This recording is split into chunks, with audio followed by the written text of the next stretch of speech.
Rangpur cadet coaching আয়োজিত ধারাবাহিক online ক্লাসে আজকে লেকচার 40 নিয়ে আমরা কথা বলবো। লেকচার 40 যদি আমরা দেখি তাহলে দেখতে পাচ্ছি জ্যামিতিক আকৃতির গল্প। এটা আমাদের পূর্বের বইয়ের দ্বিমাত্রিক বস্তুর গল্প নামে ছিল। এটাতে আজকে হচ্ছে জ্যামিতিক আকৃতির গল্প। এখানে আমরা একটা প্রবলেম নিয়ে কথা বলবো। প্রবলেমটা এরকম যে এখানে একটা শ্রেণীকক্ষ দেখা যাচ্ছে, যেটার দৈর্ঘ্য দেয়া আছে 35 একক, পাশে 21 একক। আমরা একটা শ্রেণীকক্ষ দেখতে পাচ্ছি। আর এখানে একটা টাইলস দেয়া আছে, যে টাইলসটার দৈর্ঘ্য হচ্ছে 7 একক, অর্থাৎ এর বর্গাকার টাইলস, যার প্রত্যেক বাহুর দৈর্ঘ্য হচ্ছে 7 একক। তো এই আকারের টাইলস দিয়ে এই শ্রেণীকক্ষের ছবিটি পূরণ করতে হবে।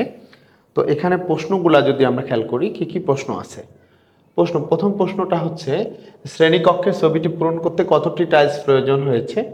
তো সংকেত হিসেবে এবি ও ইডি রেখা সমান্তরাল, এবং ত্রিভুজ এবিএফ এবং ত্রিভুজ বিসিএফ, এই দুইটা ত্রিভুজের উচ্চতাগুলো আমরা 8 করে নিতে পারি।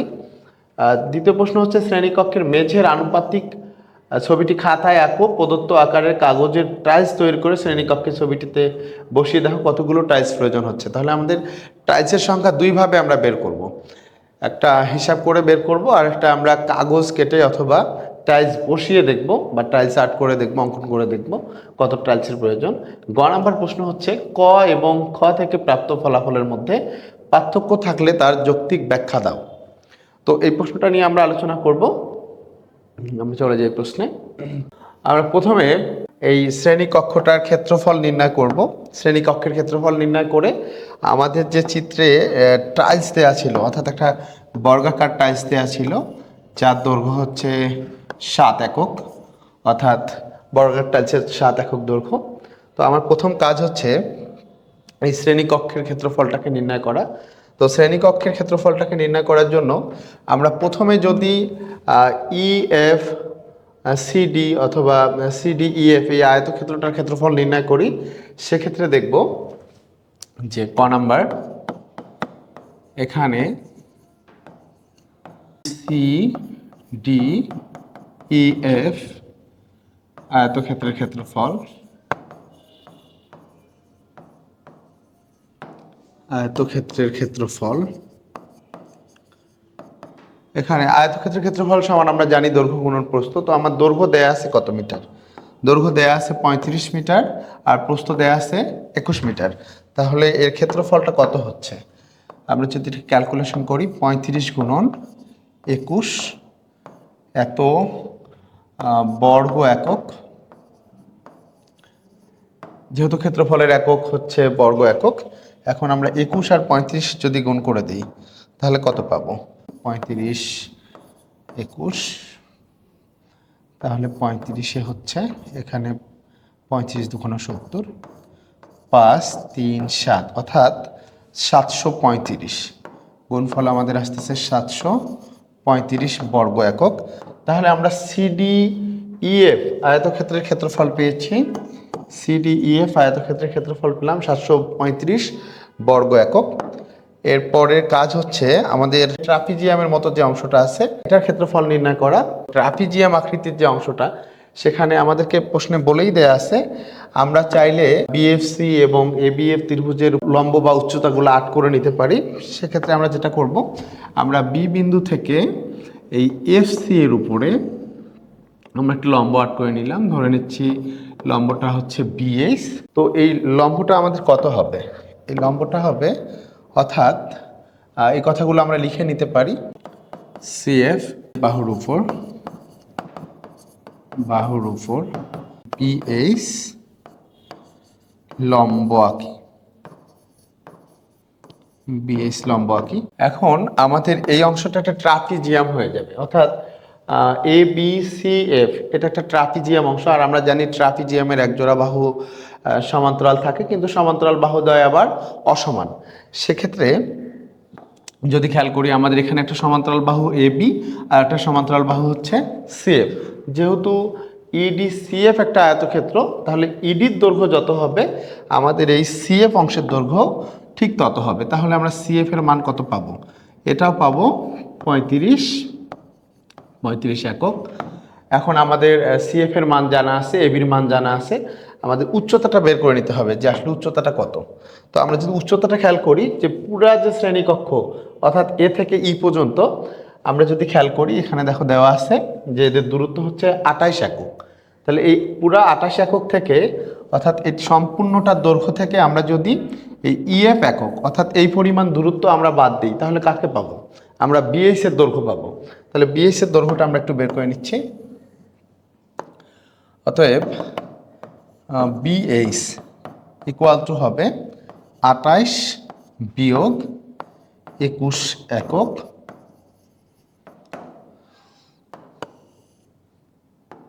ক্যালকুলেশন করলে পাওয়া যাচ্ছে 7 একক।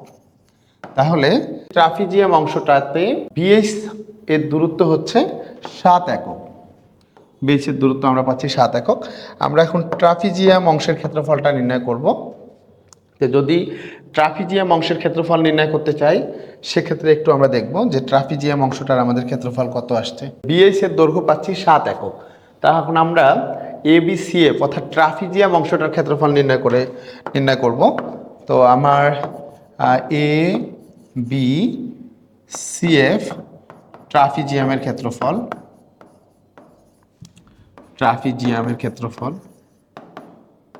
ট্রাপিজিয়ামের ক্ষেত্রফলের সূত্র আমরা সবাই জানি, সেটা হচ্ছে হাফ গুণন সমান্তরাল বাহুদ্বয়ের যোগফল ইনটু উচ্চতা। অর্থাৎ উচ্চতা বলতে ওই ট্রাপিজিয়ামের যে সমান্তরাল বাহুদ্বয় আছে তাদের মধ্যবর্তী দূরত্বকেই বোঝায়। তাহলে এখানে উচ্চতা বলতে আমার হচ্ছে এবি এবং সিএফ সমান্তরাল বাহুর মধ্যবর্তী দূরত্ব বিএসকেই বোঝানো হচ্ছে। তো এর ক্ষেত্রফল আমরা লিখব হাফ গুণন একটা বাহু এবি আর একটা সমান্তরাল বাহু হচ্ছে এবি সমান্তরাল বাহু সিএফ এবং এদের মধ্যবর্তী দূরত্ব হলো বিএইচ বর্গ একক। তো এখন আমরা মানগুলো বসায় দিয়ে দেখি। 1/2 আছে। এবির ভ্যালু কত? এবির ভ্যালু 14 একক আর সিএফ এর ভ্যালু হচ্ছে 35। আর এদিকে বিএইচ আমরা পাচ্ছি উচ্চতাটা হচ্ছে কত? 7 বর্গ একক। আমাদের জাস্ট এখন ক্যালকুলেশন করার পালা। হাফ আছে আর 14 আর 35 যোগ করে দিলে 49 গুণন 7, এটা গুণ আকারেই আছে, এত বর্গ একক। যদি এটাকে ক্যালকুলেশন করি তাহলে 2 দিয়ে এটাকে কাটলে কত হচ্ছে?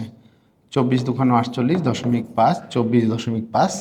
আমরা যে 7 দিয়ে 24.5কে গুণ করে দিই তাহলে কত হয়? সাইডে গুণগুলা করে দেখব। যদিও বা আমাদের গত বছর আমাদের ক্যালকুলেটর ব্যবহার করতে দিয়েছে। যদি ক্যালকুলেটর ব্যবহার করতে দেয় তাতে আমরা ক্যালকুলেটার ব্যবহার করে ফেলবো। তবে আমরা পরীক্ষার পূর্ব মুহূর্ত পর্যন্ত ক্যালকুলেটর ছাড়াই অঙ্কগুলো করার ট্রাই করব। যদি ক্যালকুলেটর ব্যবহার করতে দেয় তো বোনাস, আর না দিলে তো নিজেদেরকে ক্যালকুলেশন করতে হবে। তো ক্যালকুলেশনগুলো আমরা সবসময় হাতে করার চেষ্টা করব। 24.5 আছে, এটাকে 7 দিয়ে গুণ করে দাও। 7 5 7 35 5, 4 7 28, ওদিকে হাতে 3, তার মানে 1, 7 দুখানো 14, 14 আর 3 হচ্ছে 17। একটা সংখ্যার পূর্বে দশমিক আছে, তাহলে কত আসতেছে আমাদের? 171.5 বর্গ একক। তাহলে ওই শ্রেণীকক্ষের ট্রাপিজিয়াম অংশের ক্ষেত্রফল পাচ্ছি আমরা 171.5 বর্গ একক। অতএব সম্পূর্ণ শ্রেণীকক্ষের ক্ষেত্রফল সম্পূর্ণ শ্রেণীকক্ষের ক্ষেত্রফল নির্ণয় করতে গেলে আমাদের ট্রাপিজিয়াম অংশ এবং আয়তাকার অংশ এই দুইটা অংশের ক্ষেত্রফলকে যোগ করে দিব। তো ট্রাপিজিয়াম অংশের ক্ষেত্রফল আমরা পেয়েছি 171.5 বর্গ একক এবং আয়তাকার অংশের ক্ষেত্রফল পেয়েছি কত আমরা? 735। তাহলে যোগ 735 বর্গ একক ক্যালকুলেশন করে দিই। 171.5 এবং 735 যোগ করে দিলে কত হচ্ছে?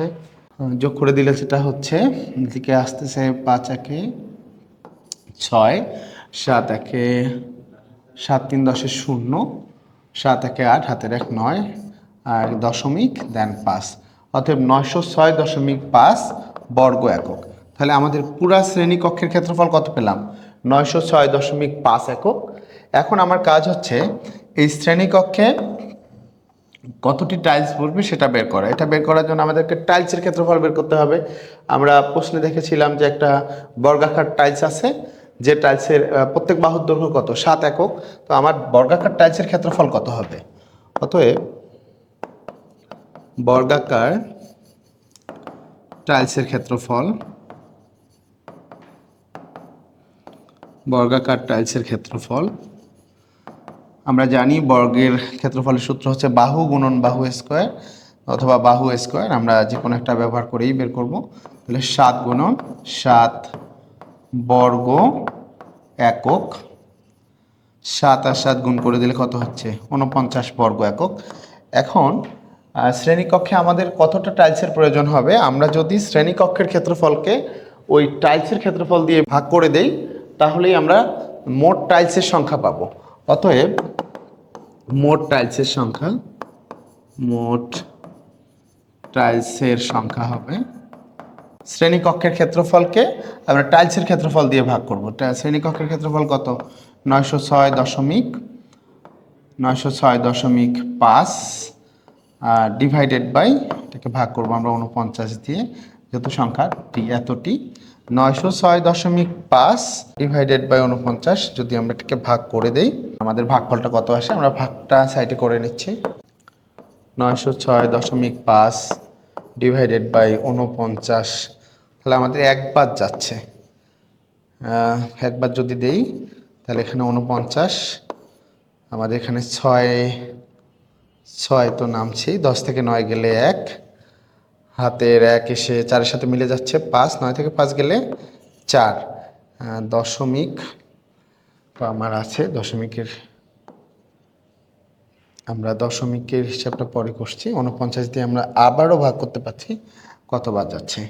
49, 4, 8 বার দিয়ে দেখি, 8 8 লং 72-এর 2, তারপরে হচ্ছে 4 8-এ 32, 32 আর 7-এ হচ্ছে 39। ক্যালকুলেশন করি, 6 থেকে 2 গেলে কত আসতেছে? 4, 11 থেকে 9 গেলে 2, হাতের 1, 4 4 4 মিলে গেল। এই দশমিকটাকে আমরা পার করে দিচ্ছি, দশমিকের পরে আছে 5, 5টাকে নামায় ফেলি। তো আমার 49 দিয়ে এবার আমরা 245-কে ভাগ করব। তো দেখি কতবার যাচ্ছে, 4 বার, 4 4 16 না, বেশি বার যায়, 5 বার ট্রাই করা যায়। 5 5 9 45-এর 5, আর হচ্ছে কত? 4 5-এ 20, 20 আর 4-এ 24, 0। অতএব আমরা দেখতে পাচ্ছি ভাগফল 18.5। তার মানে টাইলসের সংখ্যা কত হচ্ছে? 18.5। তো এটাকে আমরা টাইলসের সংখ্যাটাকে একটু সমমান, এটাকে সমান না, ঠিক কাছাকাছি 19টা ধরে নিচ্ছি।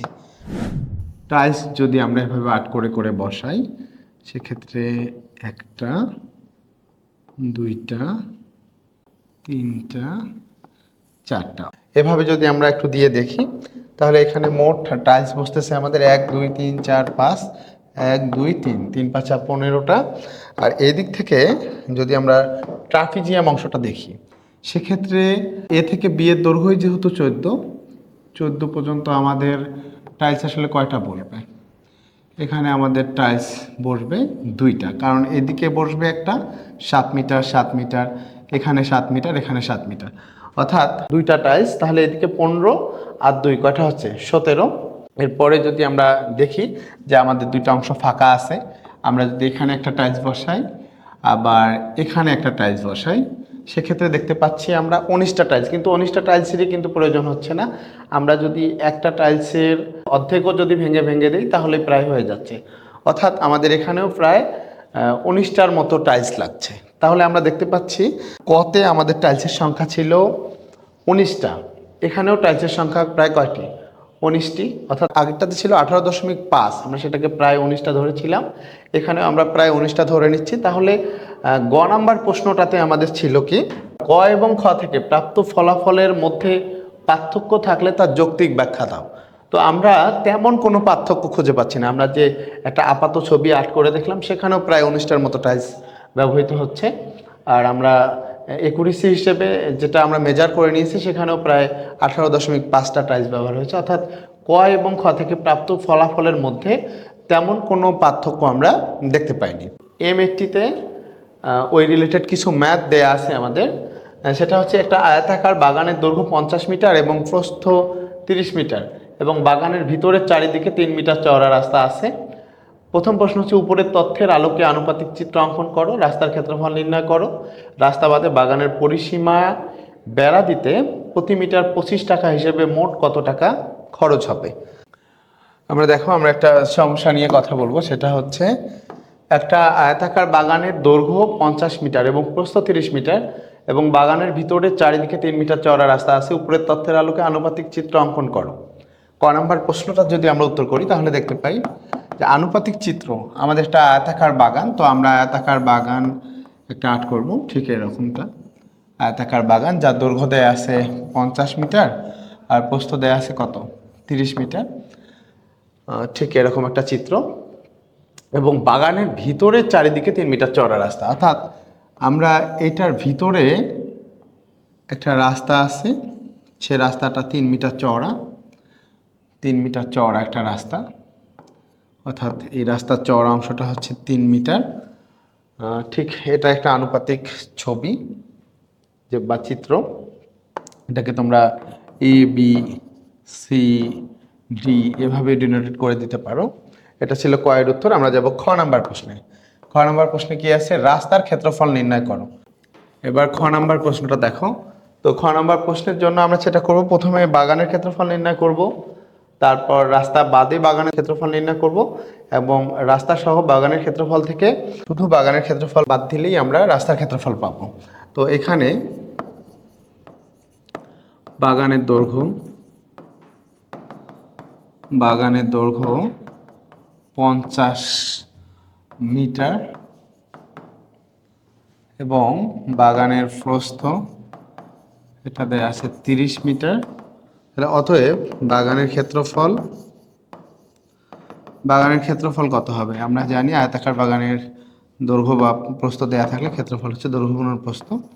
50 গুণন 30 এত বর্গ মিটার। ক্যালকুলেশন করি, 50 আর 30 গুণ করলে 3 5 15, 1500 বর্গ মিটার। এবার আমরা দেখব রাস্তাটা যেহেতু ভিতরে আছে বাদ দিতে হবে, রাস্তা বাদে বাগানের দৈর্ঘ্য। একটু খেয়াল করি যে আমার রাস্তা ছাড়া বাগানের দৈর্ঘ্য ছিল, অর্থাৎ রাস্তা সহ দৈর্ঘ্য ছিল যে 50 মিটার। তো এখান থেকে আমার দৈর্ঘ্য বরাবর এখান থেকে 3 মিটার রাস্তা খেয়ে নিচ্ছে, এখান থেকে রাস্তা 3 মিটার খেয়ে নিচ্ছে। তাহলে এখানে 3 এখানে 3, মোটে কত হচ্ছে 6 মিটার। তাহলে আমার এই 6 মিটার কি করতে হবে, বাদ দিতে হবে। তাহলে রাস্তা বাদে বাগানের দৈর্ঘ্য হবে 50 বিয়োগ, আমরা দুই পাশ থেকে যেহেতু 3 মিটার বাদ দিব, লিখব 2 গুণন 3 এত মিটার। ক্যালকুলেশন করলে পাবো 3 2 6, 50 থেকে যদি 6 বাদ দিই তাহলে হচ্ছে 44 মিটার। এরপরে আসি রাস্তা বাদে বাগানের প্রস্থ 30 বিয়োগ 2 গুণন 3, একইভাবে প্রস্থ বরাবরও 6 মিটার বাদ যাবে। এটা ক্যালকুলেশন করলে কত পাচ্ছি, 30, 3 2 6, 30 থেকে যদি আমাদের 6 চলে যায় তাহলে কত হচ্ছে 24 মিটার। তাহলে রাস্তা বাদে দৈর্ঘ্য পেয়েছি, রাস্তা বাদে প্রস্থ পেয়েছি। এবার আমরা রাস্তা বাদে বাগানের ক্ষেত্রফল নির্ণয় করব। অতএব রাস্তা বাদে বাগানের ক্ষেত্রফল এটা হচ্ছে 44 গুণন 24 বর্গ মিটার। ক্যালকুলেশন করি, 44 এবং 24 যদি গুণ করে দিই কত হয়, 44 24, 4 4 16 6, 4 4 16 17, 0 4 2 8, 4 2 8, 6 7 8 15 5, হাতের 1, 9 1 10, 1056। তাহলে কত পাচ্ছি আমরা, 1056 বর্গ মিটার। তো এটা হচ্ছে আমার রাস্তা বাদে বাগানের ক্ষেত্রফল। তো আমরা নর্মাল বাগানের ক্ষেত্রফল অর্থাৎ রাস্তা সহ বাগানের ক্ষেত্রফল থেকে যদি আমরা রাস্তা বাদে বাগানের ক্ষেত্রফল বাদ দিই তাহলে কার ক্ষেত্রফল পাবো? সেক্ষেত্রে আমরা পাবো রাস্তার ক্ষেত্রফল। আমরা লিখি রাস্তার ক্ষেত্রফল এটা হবে, আমাদের রাস্তা সহ বাগানের ক্ষেত্রফল ছিল 1500 বর্গ মিটার, সেখান থেকে বাদ যাচ্ছে বর্গমিটার। ক্যালকুলেশন করলে কত পাচ্ছি? 56, তার মানে 44, এদিকে 444 বর্গ মিটার। তাহলে রাস্তার ক্ষেত্রফল আমরা পেয়েছি 444 বর্গ মিটার। আমরা যদি অঙ্কটাকে আরেকবার দেখি তাহলে বুঝতে পারবো।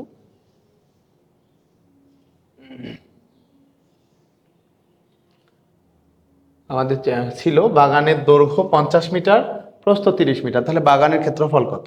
50 গুণন 30, 1500 বর্গ মিটার। আমরা এবার রাস্তা বাদে বাগানের দৈর্ঘ্য নির্ণয় করব। রাস্তা বাদ দিলে রাস্তার চওড়া অংশটা ছিল 3 মিটার, তার মানে 3 মিটার বাদ যাবে দুই পাশ থেকে দৈর্ঘ্য বরাবর।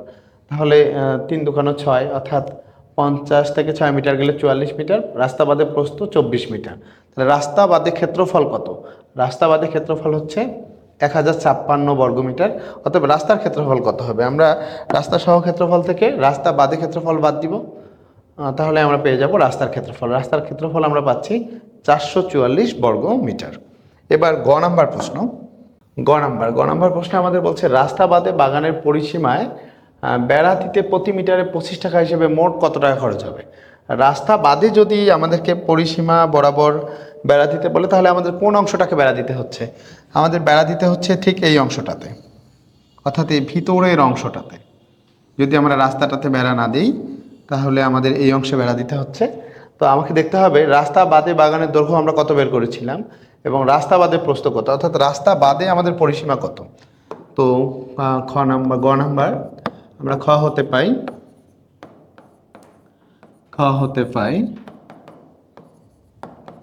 রাস্তা বাদে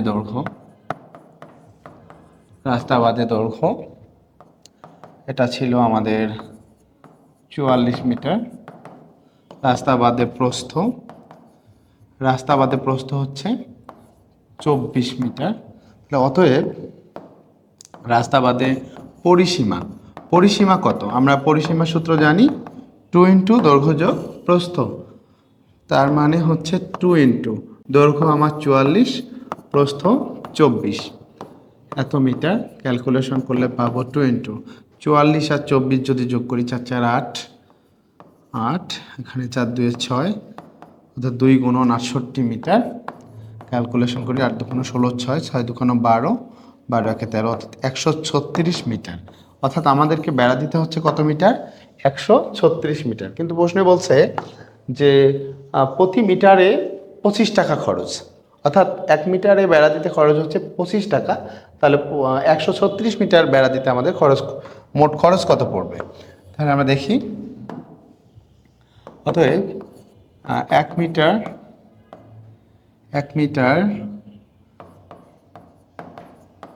বেড়া দিতে খরচ 25 টাকা। তাহলে 136 মিটার বেড়া দিতে খরচ হবে 25 গুণন 136 টাকা। ক্যালকুলেশন করি 25 গুণন 136। নর্মালি আমরা প্রথমে 25 আর 100 যদি গুণ করে দিই, গুণটা সাইডে করে ফেলি, 136 ডিভাইডেড বাই 25, 5 6 30 0, 3 5 15, 15 3 18 8, 5 1 5 আর 1 6, 0 6 2 12 2, 3 2 6 1 7, 2 1 2, তাহলে কত হচ্ছে? 0 8 2 10 0, 7 6 13, 13 আর 1 14, 4 হাতের 1, 2 1 3, অর্থাৎ 3400। তাহলে কত পাচ্ছি আমরা? 3400 টাকা। অর্থাৎ রাস্তা বাদে যদি বাগানটিতে বেড়া দেওয়া হয় সেক্ষেত্রে মোট খরচ হবে 3400 টাকা। আমরা আর একবার দেখি। গ নাম্বার প্রশ্নটিতে আমাদের বলছে যে রাস্তা বাদে বাগানের পরিসীমায় বেড়া দিতে প্রতি মিটারে 25 টাকা হিসেবে মোট কত টাকা খরচ হবে? সেক্ষেত্রে খ হতে পাই রাস্তা বাদে দৈর্ঘ্য 44 মিটার আর রাস্তা বাদে প্রস্থ কত পেয়েছি? 24 মিটার। তাহলে পরিসীমা হবে 2 ইন্টু দৈর্ঘ্য যোগ প্রস্থ, তার মানে 136 মিটার।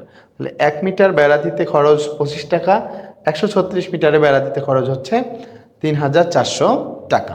সামন্তরিক ক্ষেত্রের ভূমি 40 ও উচ্চতা 30 মিটার। তো সামন্তরিকের ক্ষেত্রফলের বর্গক্ষেত্রের ক্ষেত্রফলের সমান, চিত্রসহ সামুদ্রিকের সংজ্ঞা লিখো, সামুদ্রিকের ক্ষেত্রফল নির্ণয় করো এবং বর্গক্ষেত্রের পরিসীমা নির্ণয় করো। তো এই 3টা অঙ্ক আমরা পূর্ণাঙ্গ সলিউশন দিচ্ছি না, জাস্ট এটাকে আমি রাফলি তোমাদেরকে বুঝাই দিচ্ছি, এগুলো তোমরা নিজেরাই করে নিবা। তো আর প্রথম প্রশ্নটা একটু দেখি। প্রথম যে প্রশ্নটা আছে, প্রথমটা হচ্ছে একটা সমবাহু ত্রিভুজের বাহুর দৈর্ঘ্য, সমবাহু ত্রিভুজের ক্ষেত্রফল, এগুলা নিয়ে তোমাদের প্রিভিয়াস ক্লাসে আলোচনা হয়েছে। নর্মালি ত্রিভুজের ক্ষেত্রফল, যদি এবিসি একটা ত্রিভুজ হয়, তো ত্রিভুজের ক্ষেত্রফলের সূত্র আমরা জানি হাফ গুণন ভূমি গুণন উচ্চতা। এখানতে আমাদের জানতে হবে যে সমবাহু ত্রিভুজের ক্ষেত্রফল কি। প্রথমে বুঝতে গেলে আমাদের প্রথমে জানা দরকার যে সমবাহু ত্রিভুজ কাকে বলে। সমবাহু ত্রিভুজ হচ্ছে যে ত্রিভুজের 3টা বাহুই সমান, তাকে সমবাহু ত্রিভুজ বলে। সমবাহু ত্রিভুজের একটা ক্ষেত্রফলের সূত্র আছে, এর ক্ষেত্রফলের সূত্রটা হচ্ছে √3/4 স্কোয়ার বর্গ একক। এ হচ্ছে সমান সমান বাহুর দৈর্ঘ্য। এটা হচ্ছে ক্ষেত্রফল √3/4 স্কোয়ার বর্গ একক। এই প্রশ্নগুলা আগেও ইম্পর্টেন্ট ছিল, এখন নতুন সিলেবাসের ক্লাস 8-এর বই অনুযায়ী ক্লাস 8-এর বই এগুলো আছে, তো আমরা সেখান থেকে এখানে এগুলা করেছি। তো এগুলা তোমাদের প্র্যাকটিস করা প্রয়োজন। তো এখানে অঙ্কটা এই সূত্র দিয়ে তোমরা করে নিবা। সেকেন্ড যেটা আছে সেটা হচ্ছে একটি সমদ্বিবাহু ত্রিভুজের ভূমির দৈর্ঘ্য 6 মিটার এবং সমান সমান বাহুর দৈর্ঘ্য ভূমির 5/6 অংশ হলে ক্ষেত্রফল নির্ণয় করো। সমদ্বিবাহু ত্রিভুজটা কি? যে ত্রিভুজের 2টা বাহু সমান, অর্থাৎ এবিসি একটা ত্রিভুজ, আমি ধরে নিচ্ছি এই 2টা সমান বাহু, যার দৈর্ঘ্য হচ্ছে এ মিটার করে আর অসমান বাহুর দৈর্ঘ্যটা বি মিটার। সেটার ক্ষেত্রে এর ক্ষেত্রফলের সূত্র হচ্ছে b/4 √4 square minus B square বর্গ একক। এই ফর্মুলা দিয়ে এটা তোমরা ট্রাই করবা। এই 2টা ফর্মুলা দেয়া আছে, এগুলা দিয়ে তোমাদের ট্রাই করতে হবে। তো লাস্ট অফ অল যে কোশ্চেনটা আছে লেভেল 3-তে, সেটা হচ্ছে একটা সামান্তরিকের ভূমির 40 ও উচ্চতা 30 মিটার, সামুদ্রিকের ক্ষেত্রফল বর্গক্ষেত্রের ক্ষেত্রফলের সমান, চিত্রসহ সামুদ্রিকের সংজ্ঞা লিখো। খ নাম্বার প্রশ্ন সামুদ্রিকের ক্ষেত্রফল নির্ণয় করো। গ হচ্ছে বর্গক্ষেত্রের পরিসীমা নির্ণয় করো। তো এই প্রশ্নটা লেভেল 3-তে আছে, জাস্ট এটা আমি করে দিচ্ছি। ক নাম্বার প্রশ্ন সামান্তরিক, আমাদের চিত্রসহ সামান্তরিকের ডেফিনেশন আসলে কি বা সামান্তরিক কি? আমরা জানি 4টি বাহু দ্বারা সীমাবদ্ধ ক্ষেত্রকে চতুর্ভুজ বলে। তাহলে সামান্তরিক কি? সামান্তরিক হচ্ছে যদি কোনো চতুর্ভুজের বিপরীত বাহুগুলো পরস্পরের সমান ও সমান্তরাল হয়, অর্থাৎ এবি এবং এডি বা সিডি বাহু পরস্পরের সমান ও সমান্তরাল এবং এডি এবং বিসি বাহু পরস্পরের সমান ও সমান্তরাল হয়, অর্থাৎ কোনো চতুর্ভুজের বিপরীত বাহুগুলো সমান এবং সমান্তরাল হলে, অর্থাৎ এর যদি সন্নিহিত বাহুগুলো সমান না হয়, সন্নিহিত বাহু মানে এই বাহু আর এই বাহু সমান না হয়, অর্থাৎ এর প্রত্যেকটি কোনো কোণেই সমকোণ নয় কিন্তু বিপরীত কোণগুলো পরস্পর সমান, অর্থাৎ বি কোণের মান যত হবে এখানে ডি কোণের মানও তত হবে, এ কোণের মান যত হবে সি কোণের মান তত হবে, অর্থাৎ কোনো চতুর্ভুজের বিপরীত বাহুগুলো সমান এবং সমান্তরাল এবং কোনো কোণেই সমকোণ নয় কিন্তু বিপরীত কোণগুলো পরস্পর সমান, ওই চতুর্ভুজকে বলা হয় সামান্তরিক। খ নাম্বার প্রশ্নে যদি আসি, খ নাম্বারে বলছে সামান্তরিকের ক্ষেত্রফল নির্ণয় করো। এখানে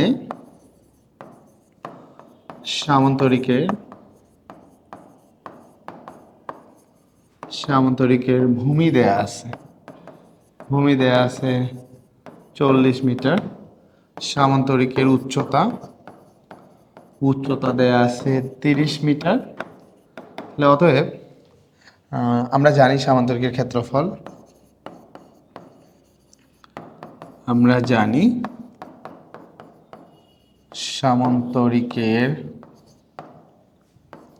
সামান্তরিকের ক্ষেত্রফল সমান হচ্ছে ভূমি গুণন উচ্চতা ভূমি গুণন উচ্চতা বর্গ একক, ভূমি গুণন উচ্চতা যে বর্গ একক। তাহলে আমাদের এখানে ভূমির মান কত দেয়া আছে? ভূমি দেয়া আছে 40 মিটার আর উচ্চতা দেয়া আছে 30 মিটার। তাহলে এত বর্গ মিটার ক্যালকুলেশন করলে পাচ্ছি কত? 3 4 1200 বর্গ মিটার। আমাদের খ নাম্বার প্রশ্নটা ছিল যে সামান্তরিকের ক্ষেত্রফল নির্ণয় করো। তাহলে সামান্তরিকের ক্ষেত্রফল হচ্ছে 1200 বর্গ মিটার। এরপরে যাই গ নাম্বার প্রশ্ন। গ নাম্বারে বলে দিছে বর্গক্ষেত্রের পরিসীমা নির্ণয় করো। গ নাম্বার যে আমরা খ হতে পাচ্ছি, খ হতে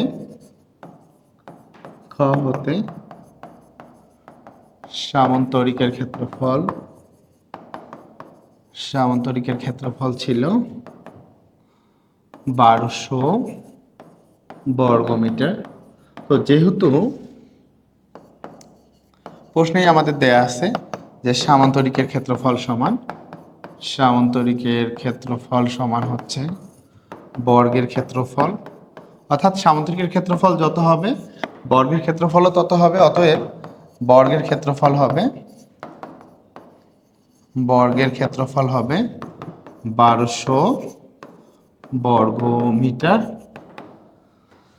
তো যদি বর্গের আমার ক্ষেত্রফল জানা থাকে, বর্গের এক বাহুর দৈর্ঘ্য আমরা বের করতে পারবো। অতএব বর্গের এক বাহু বা এক বাহুর দৈর্ঘ্য, তো আমরা এটাকে কি করব? রুট করে দিব 1200। রুট নিয়ে আমরা আলোচনা করে ফেলেছি। তাই 1200কে যদি আমরা বর্গ করি, রুট আসি 1200 মানে 3 গুণন 400। ক্যালকুলেশন করি, 400-এর উপর রুট থাকলে 20, তার মানে 20 √ 3 এত মিটার। এটা পাচ্ছি আমরা যে বর্গের এক বাহুর দৈর্ঘ্য। আর আমরা জানি বর্গের পরিসীমা, অতএব বর্গের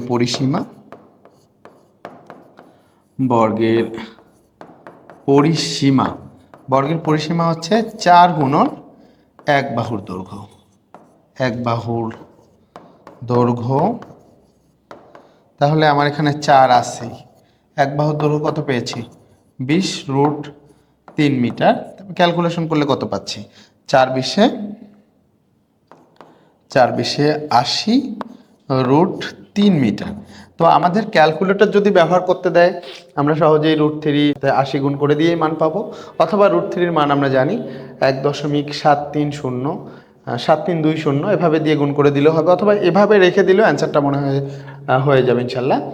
তো আজকে আমাদের 40 নম্বর লেকচারটা শেষ হয়ে গেল। এর মধ্যে লেভেল 1 2 3 ছিল, যা শিক্ষার্থীদেরই কাজ থাকে। তো লেভেল 1 2 সূত্রগুলো আমি দেখিয়ে দিয়েছি, আর লেভেল 3 তো করে দিলাম। তোমরা এখন লেভেল 1 এবং লেভেল 2 এর অঙ্কগুলো নিজেরাই করে নিবা। তো সে পর্যন্ত ভালো থাকো, সুস্থ থাকো, আল্লাহ হাফেজ।